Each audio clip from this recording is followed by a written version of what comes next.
Breaking news tonight, a Malaysia Airlines flight with 239 people on board, including 4 Americans, has gone missing.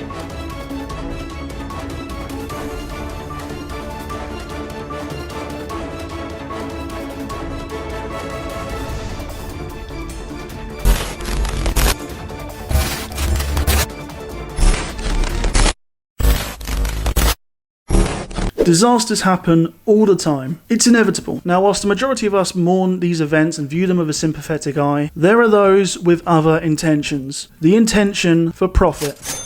Let's start with the most famous one of them all, the Titanic. The ship that famously sank and sadly took the lives of over 1,500 people. Now, the most famous case of this that you're probably already thinking of is the 1997 film of the same name, which, as you probably know, grossed over $1 billion at the box office, and for a very long time held the spot as the #1 highest grossing movie of all time. Damn, Mr. Cameron, you are good at making money. But this isn't the only example of profiting from this disaster. I recently found a TikTok exposing some of the things for sale in the Titanic Museum gift shop.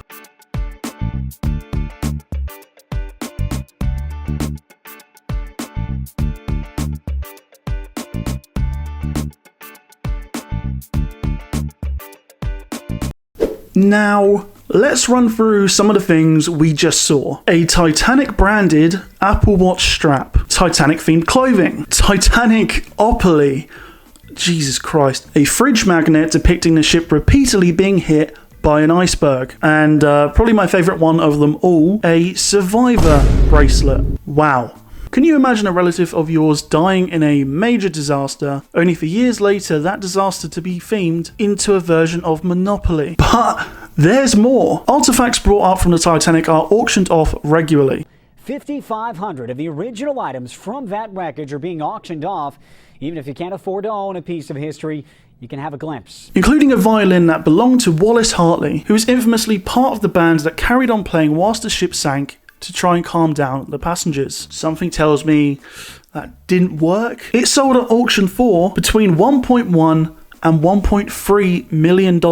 Now, selling off bits from the disaster and certain merchandise isn't the only way people can profit from these. Another major factor is the movie industry, and 9/11 definitely was not safe from Hollywood. Some of these movies include World Trade Center, United 93, and Extremely Loud and Incredibly Close. Now, I get this isn't necessarily a bad thing, as there are definitely stories from these disasters that deserve to be told, especially with the likes of United 93, a story that tells the brave and heroic actions of the passengers on that flight as they attempted to take control back from the hijackers. But let's be honest, did the studios make these movies with that sole intention?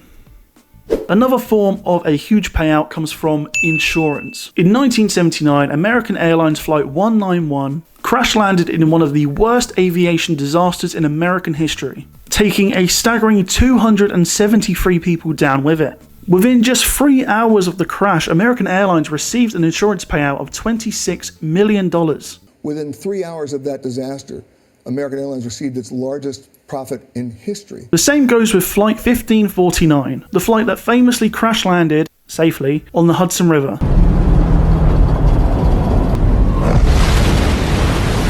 Within the same time frame, claiming $22 million in insurance. All of these vehicles and buildings are insured, of course. But the discomfort from the situation comes from the fact, in many of these situations, you see relatives, family members having to wait months, years, or sometimes never getting a payout or settlement. Moving on to my final example.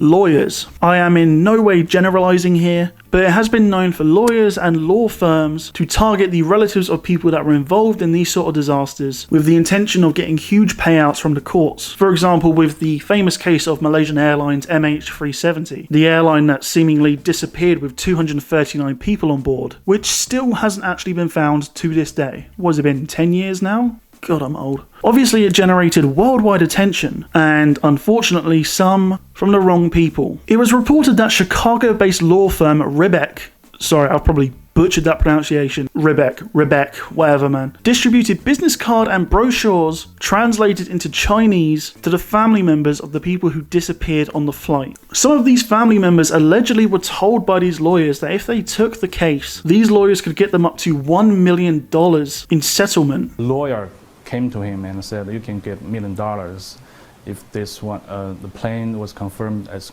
crashed. Now, this practice itself is actually outlawed in the US, solely to protect vulnerable people from being exploited. Now, I want to know, what are your thoughts on this? Please let me know in the comment section down below. I do read all of the comments, so I am intrigued to see what you think. And that is that. As always, thank you so much for watching. I've been harrisonay, and I will see you when I see you.